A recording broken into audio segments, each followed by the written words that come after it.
Hi everybody, this is going to be a brand new tutorial series, long overdue in my opinion. I've gained a lot of experience working in the industry now, and I'd love to share some more of that information with you guys. This community is amazing, so I want to give back as much as I can. And I thought it'd be great to start with a new stylized tutorial, totally updated. I'm going to begin with breaking down how I create the head, how I do the retopo to make it animation ready and really clean and efficient, and I unwrap it. So let's go ahead and get started. Alright, so to begin, it's going to be kind of similar to my other tutorials if you've seen them. I'm basically just going to add a plane, and I'm going to add a mirror modifier to that. So I'll just end up cutting that in half, and then I'm going to go ahead and add that modifier here, just to half my work and make things easier. I'm going to start my work by thinking about the most basic shapes possible. I'm not actually even modeling the final geo, I'm just playing around with basic shapes.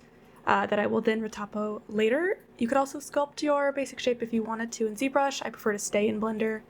So here I'm just creating kind of like a very simple sphere shape that is going to encapsulate the basic shape of the head. You really want to focus on large shapes when you're starting so you don't get lost in the sauce, so to speak, of small details. And so I'm just going to use proportional editing by pressing O and push and pull those vertices around. And here I'm going to just pop on the ear shape. Since this is a stylized model, I'm going to be using really simple shapes, and I'm basically thinking about the most simple shape possible to create the shape. So this ear is just like a cylinder. The nose I'm going to make into a triangle, but for now I'm just going to add this sphere. I'm kind of creating a brow shape very loosely, just so I have a placement for the nose. It's going to look really ugly for a while here as I figure out the shapes. A lot of my process looks horrible until I start refining things. I'm going to subdivide this just a little bit so I can add a little bit more shape in there, just to have a clear idea of what I'm doing. And just making some major proportional edits here. I'm going to pop on the eyebrows just by adding a plane and shrink wrapping them to the surface. Here I just subdivided it, and there I add the shrink wrap. I'm keeping it just slightly above the surface, just for visualization.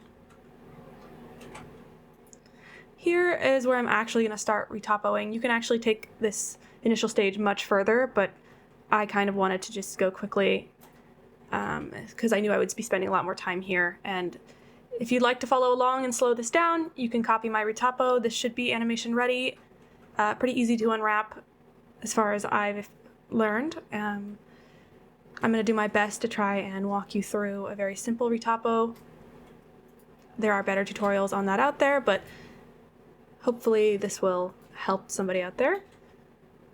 The basic thing you kind of want to think about when you're retopoing is how the model is going to move underneath it, and keeping your squares relatively even in shape and size, and focusing on the directionality of the planes themselves.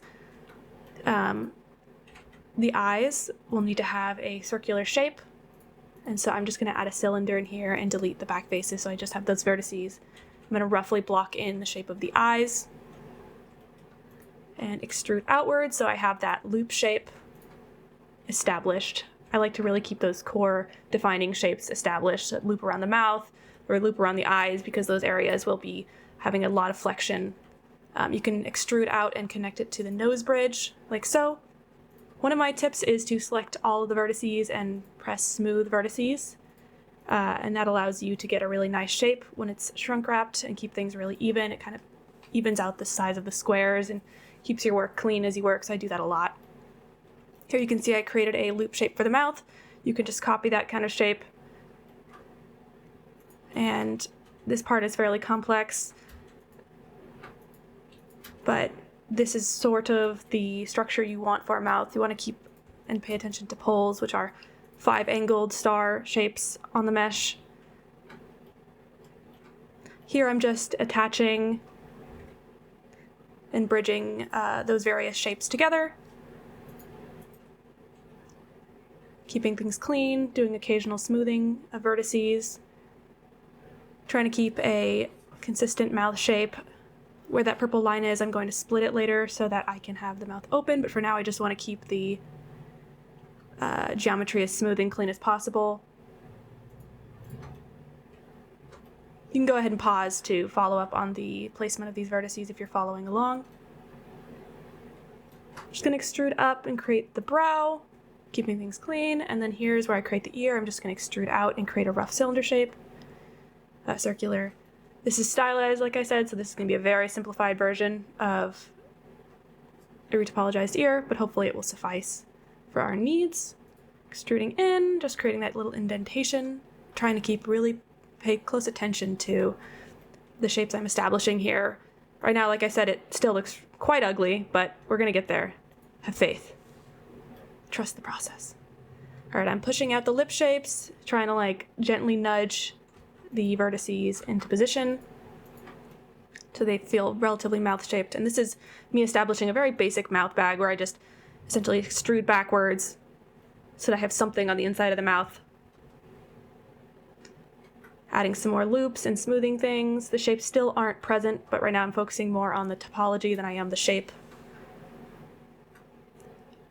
Just bridging everything together. Here I'm going to add a neck shape by adding a cylinder, subdividing it, increasing the top so that it's hard, just so I have something to look at for reference. And here I'm just extruding down the back of the head and collapsing some of those vertices because there are so many. This back of the head's not going to be seen, so I'm not caring too much about the geo, just trying to keep it low and clean. And then connecting the back of the ear in the cleanest way I can to the back of the head. Again, this won't be seen, but for UV unwrapping purposes, I'm trying to keep that circular shape in the back. I'm always kind of thinking about the UV seams I'm going to be establishing when I create geo as well. Here I'm just cutting in to add a loop for the ear, adding some additional geo in that area. And here's where the eye is. I'm going to take that loop shape, just kind of clean it up a little bit, and then I'm going to extrude the two eyelid shapes, keeping them separate for the minute. I'm going to push it in just where the nose bridge is so we can start to establish that eye shape as we would expect it, finishing that loop off. Adding a little bit of a crease there just so we can visualize the eyelid, and extruding in, keeping those edges sharp with creases. Further establishing that eye shape, and then I'm just going to close off the inside by extruding and merging it to the center. I just ran another smooth modifier, and here I do a shader that I will explain later, so please ignore the shader. I just did that because it was getting hard for me to look at.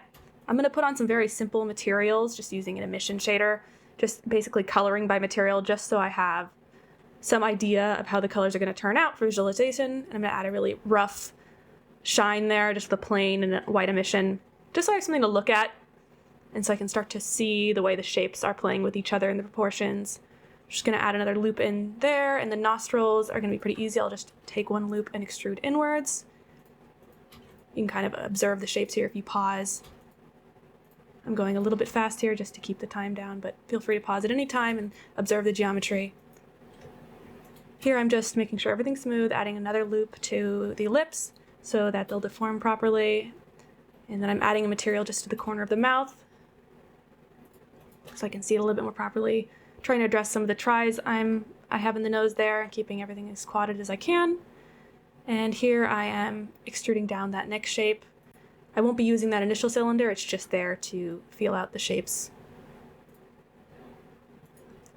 Pushing and pulling a little bit more, trying to refine that shape. I kind of think of this as sculpting, but with box modeling. This is sort of my workflow, how I like to work. It's very non-destructive. That subdivision surface modifier is keeping things really clean. Here I'm adding some thickness to the eyebrows. I added a material to them just so I could see them a little better. These are all just flat materials right now. I'm going to inset this ear, just so it has some depth to it, increase it, so we get a nice edge in there.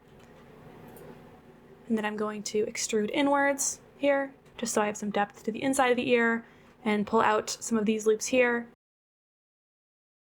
Alright, I'm going to skip ahead a little bit to my more finalized mesh after I pushed and pulled some of the vertices a bit more. I'm going to go ahead and show you my loose UV setup for this model. I marked the seam behind where the hairline would be, under the chin, halfway down the neck and down the back of the head, starting from that hairline, one loop around the ear and one loop in the mouth to separate the mouth bag from the face itself.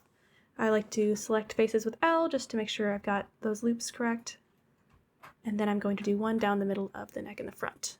I'm going to go ahead and apply that mirror modifier just so I can get a straight line down the center of the face.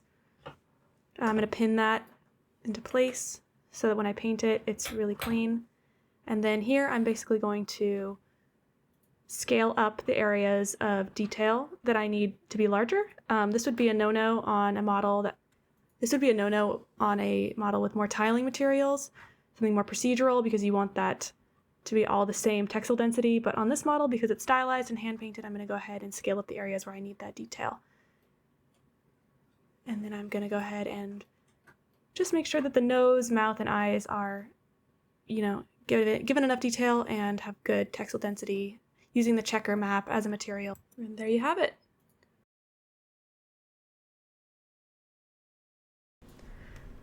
Alright, so this is sort of where I ended up after pushing and pulling it to the needs of my character. You guys will need to basically finesse your characters to how you like it, to the shapes you need, but the topology remained roughly the same. And with the subdivision surface, it ended up really clean.